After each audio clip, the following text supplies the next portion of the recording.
Muchísimas gracias, Andrés, por tu presentación excelente, y seguro que luego surgen algunas dudas o matices. Yo, por ejemplo, ya te haré ahí un par de preguntas o comentarios. Y antes de introducir a nuestra siguiente ponente, se me olvidó en la apertura, en la introducción, comentaros que esta actividad la estamos realizando gracias a una especie de beca sin restricciones de GSK, con la cual estrictamente se ha sufragado la plataforma y el sistema técnico para hacerlo posible. Creo que también es honesto y es justo reconocerlo. Como decía, le paso la palabra a María Jesús Rubio, que nos va a contar cómo manejar el cáncer de endometrio y el cáncer de cervix en el periodo del COVID-19. Doña María Jesús, cuéntanos. Gracias, Antonio. Gracias a GSK que nos permite el poder, bueno, pues conectarnos online, porque yo creo que nos tenemos que ir acostumbrando en los tiempos que vivimos a no vernos las caras, pero que eso no suponga que no podamos compartir, pues compartir experiencias, compartir situaciones e incluso mantenernos al día. Como ha dicho Antonio, bueno, a mí me ha tocado comentar cómo puede ser el manejo de cáncer de endometrio y cervix durante esta crisis sanitaria que estamos viviendo. De forma general, bueno, deciros que la paciente con cáncer de endometrio y cáncer de cervix, como cualquier otro tumor ginecológico, van a requerir siempre de una valoración multidisciplinar. Esta valoración es siempre importante, pero yo creo que en la época que estamos viviendo ahora mismo en nuestros hospitales, ahora es relevante. No podemos olvidar que estas pacientes no podemos decidir por nosotros mismos y de forma individualizada. El objetivo del comité de tumores o el comité multidisciplinar es adecuar el tratamiento de cada una de las pacientes que vemos en nuestro hospital a los recursos que disponemos en el momento en el que valoramos a la paciente. Por tanto, toda paciente de reciente diagnóstico o con sospecha de un tumor ginecológico debe de ser evaluada en este comité de tumor ginecológico. ¿Cómo podemos hacer en los tiempos que corren estos tumores? Pues, como ha dicho antes Antonio, creo que la forma de realizar los comités de tumores debe de ser telemática para evitar el contagio entre los diferentes especialistas que formamos parte de ello. No debe de alargarse el tiempo en que se celebran los comités. Habitualmente los comités de tumores los solemos celebrar una vez a la semana y se pueden seguir celebrando de la misma forma. En mi experiencia, bueno, el hospital nos ha puesto una aplicación en la que estemos trabajando desde casa de forma telemática o en el hospital, nos conectamos todos los viernes a primera hora y se presentan todos los casos y se discuten como si estuviéramos juntos. No nos vemos las caras, pero estamos juntos. En relación a las consultas, yo creo que debemos de aprender a priorizar la atención de pacientes de reciente diagnóstico, a aquellas que tengan una enfermedad recurrente sintomática que requieran un tratamiento. También es importante hacer de forma presencial las visitas de pacientes a los que vayamos a tratar con un tratamiento de soporte o incluso aquellas que requieran una discusión sobre la situación terminal o el final de la vida de estas pacientes. Tenemos que aprender y tenemos que fomentar hacer una consulta telemática de las pruebas de pacientes que están libres de enfermedad. Este es un entrenamiento porque no estamos acostumbrados a no vernos las caras, no estamos acostumbrados, y el receptor tampoco, a que le demos unos resultados de pruebas. Y esto es un entrenamiento que creo que, bueno, que esta pandemia nos ha puesto como una prueba que tenemos que superar además. Hay que valorar retrasar las visitas de seguimiento de las pacientes asintomáticas, tal como ha dicho Andrés, en cáncer de ovario. Y siempre es importante, pero en esta época yo creo que es muy importante registrar y justificar en la historia clínica todas las decisiones que discutamos con la paciente, absolutamente todas. Incluso es importante poner que la visita es telemática y el por qué en ese momento la visita se realiza telemática. Respecto al cáncer de endometrio, yo creo que sabemos que es el tumor más frecuente de todas las neoplasias ginecológicas. Su pronóstico habitualmente es excelente, pero también sabemos que las opciones de tratamiento para las mujeres con una enfermedad avanzada o recurrente realmente son muy limitadas. Por tanto, creo que para tomar una decisión en este momento de crisis sanitaria tendremos que evaluar el riesgo según el estadio de enfermedad y las comorbilidades que presentan las pacientes. Para los estadios iniciales tenemos que valorar el riesgo de recaída. Así, en los estadios de bajo riesgo de recaída, como es el estadio 1 de tumor endometrioide, grado 1-2, infiltración de menos del 50% del miometrio, no invasión linfovascular, el tratamiento es el seguimiento. Para los estadios iniciales de grado intermedio, intermedio alto de recaída, creo que habría que valorar un seguimiento, un tratamiento, braquiterapia, se puede hacer, hay que valorarlo. ¿Y qué tenemos que hacer en las pacientes que tienen un estadio inicial con un alto riesgo de recaída que habitualmente solemos tratarlas? Pues creo que hay que valorar muy mucho en este tiempo si debemos hacer seguimiento hablando con la paciente. Yo creo que si decidimos no tratamiento, hay que hablar con la paciente de que tiene un riesgo de recaída, un riesgo que hay que asumir en tiempo de pandemia. Si decidimos tratamiento, ¿qué tratamiento hacer en estas pacientes? Valorar mucho en este momento la comorbilidad de la paciente y el riesgo-beneficio que le va a aportar el tratamiento que decidamos.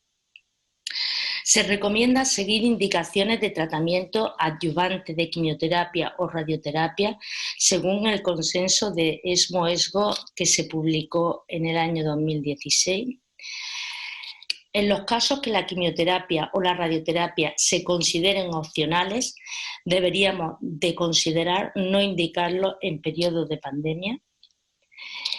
Y para el tratamiento de estadios iniciales de cáncer de endometrio de bajo riesgo, la utilización de tratamientos como puede ser la progesterona o la implantación de un DIU hormonal podría disminuir la clínica de sangrado de estas pacientes y proporcionar un beneficio temporal si la situación de la cirugía en el hospital en el que trabajamos en esta crisis está restringida.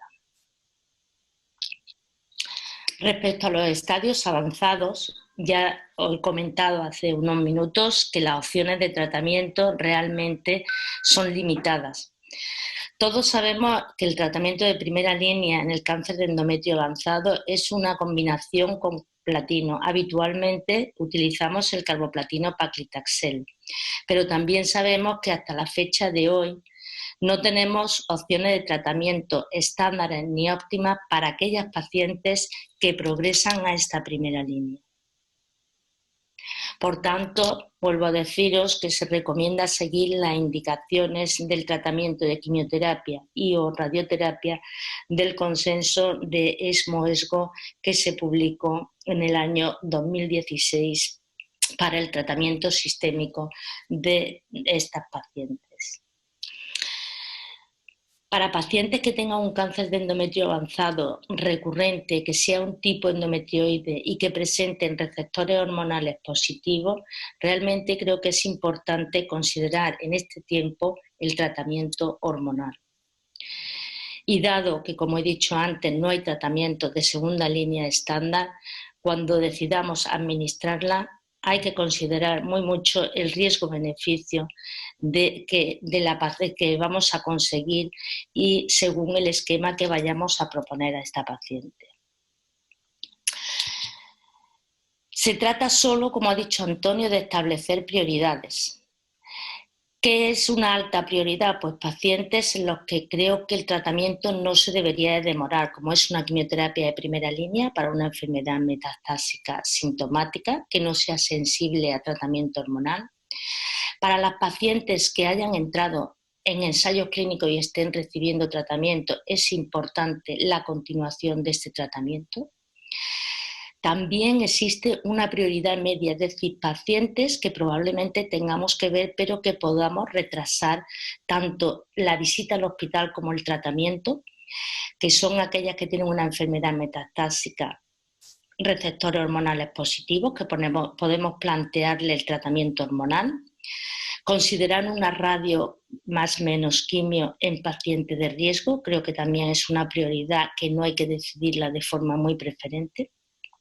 Y tendremos otras pacientes en los que la prioridad de decidir va a ser baja y se puede demorar, como son aquellas que necesitan una segunda o tercera línea y no son sensibles a tratamiento hormonal. Respecto al cáncer de cérvix, todos sabemos que es el cuarto cáncer más frecuente en mujeres de todo el mundo y que está relacionado esta enfermedad con la infección persistente por el virus del papiloma humano. De forma general, el tratamiento para estadios iniciales es la cirugía o radioterapia si la primera no se puede realizar. Para la enfermedad localmente avanzada, el tratamiento estándar es la radioquimio concomitante y para la enfermedad recurrente o metastásica es el tratamiento con quimioterapia más bevacizumab la estrategia preferida casi por todos. Ante la situación de crisis sanitaria en los estadios iniciales, creo que es importante presentar el caso en el Comité de Tumores y adecuar el tratamiento a los recursos que en ese momento cada uno de nuestros hospitales tenga. ¿Se puede considerar retrasar la cirugía? Bueno, en algunas semanas si lo consideramos seguro para la paciente. También podemos considerar la administración de radioterapia como tratamiento definitivo en el caso en que tengamos una restricción de quirófano en nuestro hospital. Para la enfermedad localmente avanzada, creo que se debe de mantener el tratamiento de quimio-radio concomitante con intención curativa. Además, es importante no retrasar la braquiterapia. Todos sabemos que administrar este tratamiento radical en un plazo de 6 semanas da supervivencia a los pacientes. También podemos considerar en los hospitales en los que sea posible cambiar el tipo de radioterapia y hacer técnicas diferentes como hipofraccionamiento, que es un aumento de dosis día, con lo cual reduciría el número de fracciones y probablemente el número de visitas al hospital. Para la enfermedad metastásica debemos de seguir las recomendaciones de las guías de la SEOM que han sido publicadas recientemente en el año 2020. En primera línea, el tratamiento estándar, todos sabemos que es cisplatino, paclitaxel más menos bevacizumab. Y además sabemos que con este esquema de tratamiento tenemos un beneficio en supervivencia global. Por tanto, yo creo que el bevacizumab habría que considerarlo en las pacientes en las que no exista contraindicación para su uso.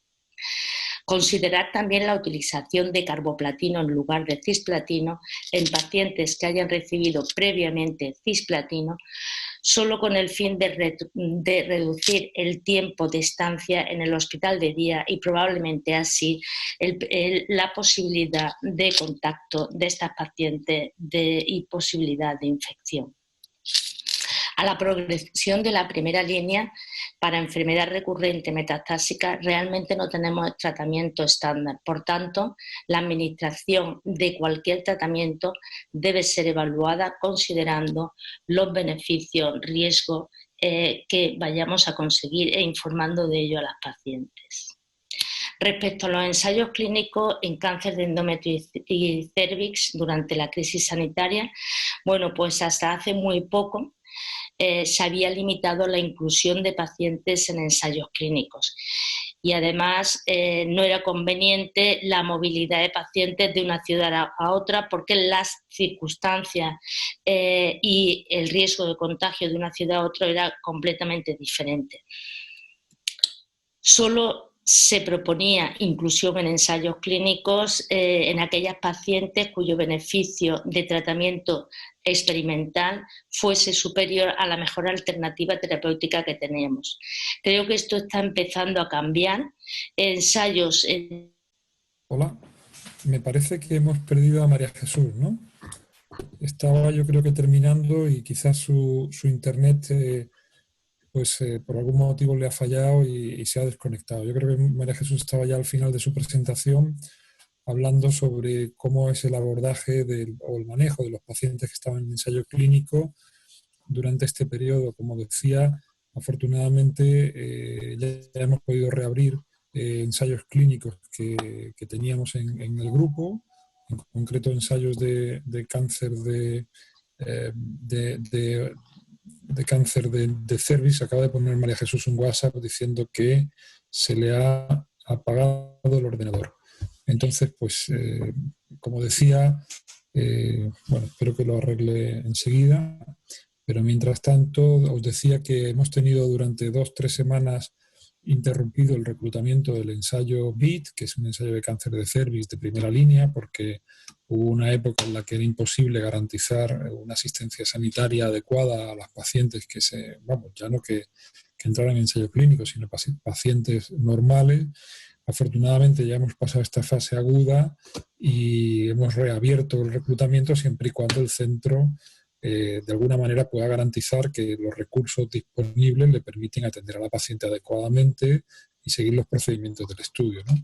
Y todos estáis recibiendo, los que estáis participando en el BIT o en el ANITA, pues estáis recibiendo mails estos días para preguntaros en concreto sobre cuál es la situación de vuestro centro para reiniciar el reclutamiento si tuvierais alguna paciente. Veo que está aquí María Jesús. De nuevo, María Jesús, si quieres, me dio la impresión de que estabas terminando ya la presentación, ¿no? Pero ahora no se te escucha. Micro. María Jesús, ¿tienes el micro conectado? No, creo que estás en mute, estás silenciada. Ahora, en mute. Ahora estás bien, ahora estás bien, sí. Pido muchísimas disculpas, esto es el directo, lo siento mucho. No, es una maravilla, es una maravilla. Bueno, ya estoy. ¿Me veis ahora la presentación? No, esto le da un plus de frescura. Claro. Efectivamente, ¿no? Porque la vida es así, las cosas pasan y se resuelven. Y ya está. Entonces, bueno, no sé si veis la presentación. Todavía no. A ver si puedes compartirla. Yo estaba diciendo que creo que estaba llegando al final de tu presentación.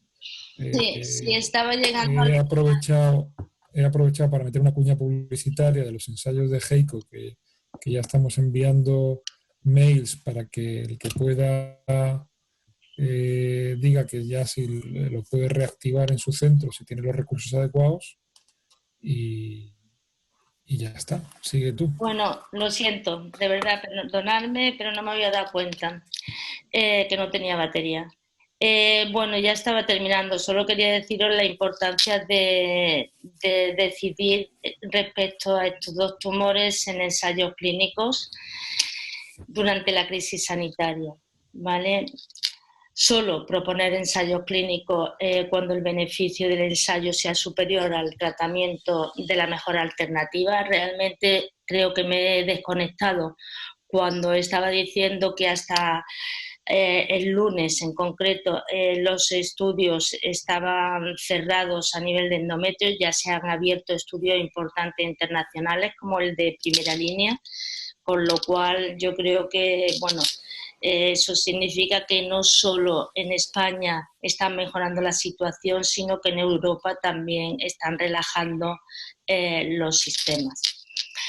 Es importante en los ensayos clínicos identificar e informar de las posibles desviaciones al promotor.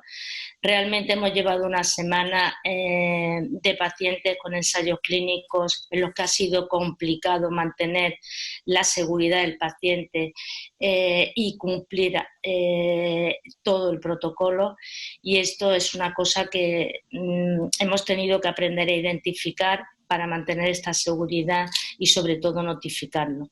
Debemos de dar prioridad a la medicación oral para reducir las visitas de estas pacientes al hospital. En los ensayos clínicos donde la medicación es oral realmente nos han permitido el poder dar más medicación y hacer visitas telemáticas, incluso las analíticas, las pacientes de fuera sí la han podido hacer en sus centros de salud. Lo más importante en los ensayos clínicos es que aunque estén reabriéndose, tenemos que tener en cuenta los recursos de personal de que disponemos cada uno de los hospitales que estamos sufriendo esta crisis. Si tenemos enfermería de ensayo, las data entry, los coordinadores, es muy importante contar con el personal de ensayos clínicos para poder reabrir el ensayo clínico.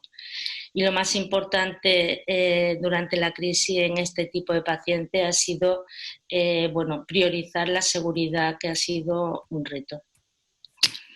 En los ensayos clínicos en los que administremos inmunoterapia, que ahora en cáncer de endometrio y cérvix existen muchos ensayos con inmunoterapia, tenemos que tener en cuenta que la neumonitis por COVID-19 y la producida por inmunoterapia en su fase inicial realmente se parecen bastante.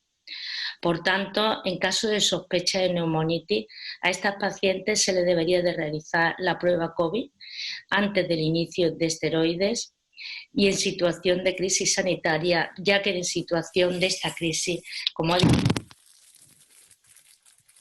como una fibrobroncoscopia realmente es bastante complicado. Y esta es mi última diapositiva. Yo no quería terminar sin hablar de las pacientes frágiles y con comorbilidades, ya que en el cáncer de endometrio todos sabemos que tenemos un porcentaje de pacientes con obesidad, hipertensión, diabetes, mayores de 65 años. Y creo que para tomar decisiones en estas pacientes deberíamos de utilizar herramientas de morbilidad en general y mortalidad por cáncer, como la de Health Status Screening Tool, y utilizar herramientas para predecir las posibles toxicidades que puedan desarrollar estas pacientes antes de decidir el tratamiento que les vamos a poner, como el link que os pongo en la diapositiva. Considerar las pacientes frágiles la utilización de tratamiento con un solo agente o incluso la terapia dirigida para evitar esta morbimortalidad. Y yo ya he terminado, Antonio. Gracias.